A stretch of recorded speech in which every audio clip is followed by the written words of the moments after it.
Dans ce 5 minutes tech, je vais vous parler de la technique des valves d'échappement par rapport aux lignes d'échappement. Vous voyez souvent des vidéos, on a monté des dizaines et des dizaines de véhicules avec ces valves d'échappement sur tout type de véhicule. Il y a vraiment des vidéos de toutes sortes. Pourquoi les valves d'échappement par rapport à une ligne d'échappement? Le principal avantage, c'est de pouvoir revenir à la sonorité complètement d'origine. C'est-à-dire que on referme les valves et on arrive au son de la voiture d'origine. Ça se monte sur une ligne d'origine, c'est le mieux, ou une ligne déjà préparée, mais quand vous allez refermer, vous allez entendre la sonorité de la ligne que vous avez en fait, tout simplement sur la voiture quand vous venez installer vos valves. Une valve, ici on a un gros modèle de 10 cm de large, c'est mon Dragster. Ça ressemble à ça. La différence avec la version chinoise qu'on trouve sur tous les sites que vous connaissez déjà, c'est que ça c'est en inox, les platines sont en aluminium et ici on a vraiment un carter en aluminium moulé, ce qui fait que comparé à un pauvre caoutchouc juste posé dessus comme ça, c'est tout de suite plus étanche. On se doute bien que les impuretés, le sel et tout ça ne va pas pouvoir pénétrer facilement dedans. Il y a aussi une casquette de pignon dans ces petites valves là, c'est une boîte de vitesse en gros qui démultiplie la force du moteur et donc il peut refermer les valves même quand le moteur est en route, ce qui n'est pas toujours le cas sur les valves chinoises. Donc on a vraiment quelque chose de plus qualitatif.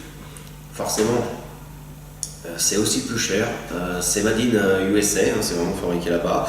On a un petit raccordement comme vous pouvez le voir là avec une quinzaine de centimètres de fil, ce qui nous permet de démonter et de retirer la valve et de mettre une plaque si vous voulez revendre la voiture ou vous avez plus simplement envie d'avoir les valves, vous montez sur une autre, ça se récupère, ça se met sur n'importe quel véhicule à moteur.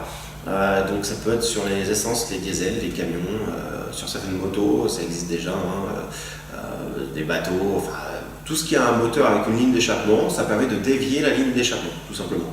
Donc ça peut se monter sur tout ce qui a un moteur. En termes de tarifs, pour la valve toute seule, ça vaut pas excessivement cher, sauf qu'on ne met pas juste la valve.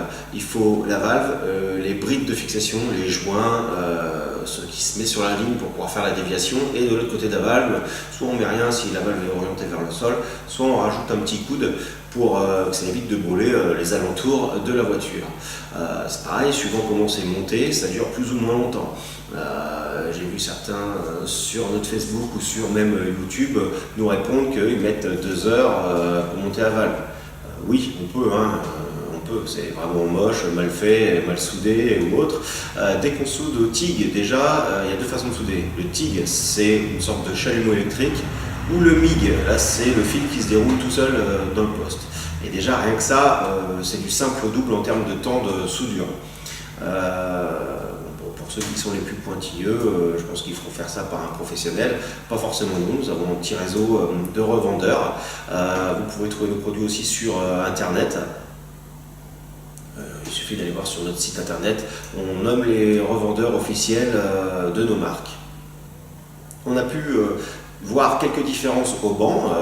Il y a quelques vidéos que vous allez pouvoir retrouver facilement en regardant dans YouTube où on passe des V8 américains, des Porsche, enfin pas mal de véhicules sur lesquels on gagne une quinzaine de chevaux. Donc une quinzaine de chevaux, ça peut paraître pas énorme, mais sur un véhicule atmosphérique, déjà une reprogrammation, quand on vous dit qu'on gagne plus que 15 chevaux, généralement c'est pas très réaliste. 15 chevaux c'est déjà bien, ça retire des creux de couple et ça nous permet en plus d'autres choses, en accumulation avec une admission et une reprogrammation, d'avoir vraiment quelque chose de très complet.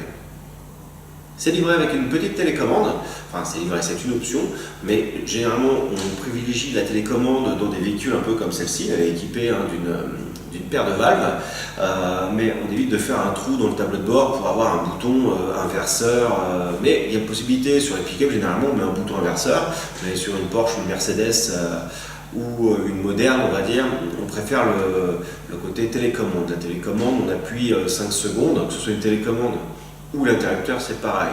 La pleine ouverture, la pleine fermeture, c'est 5 secondes. On n'est pas obligé d'ouvrir complètement, ni de fermer complètement, forcément.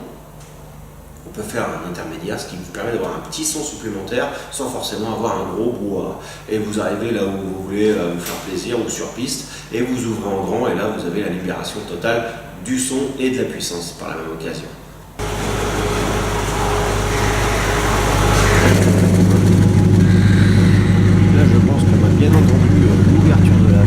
pourtant on est qu'au ralenti. C'est terminé pour cette vidéo explicative. N'hésitez pas à aller voir sur notre Facebook ou notre site internet ce que nous réalisons, et si vous avez un véhicule à entretenir, réparer, préparer, restaurer, n'hésitez pas à nous contacter.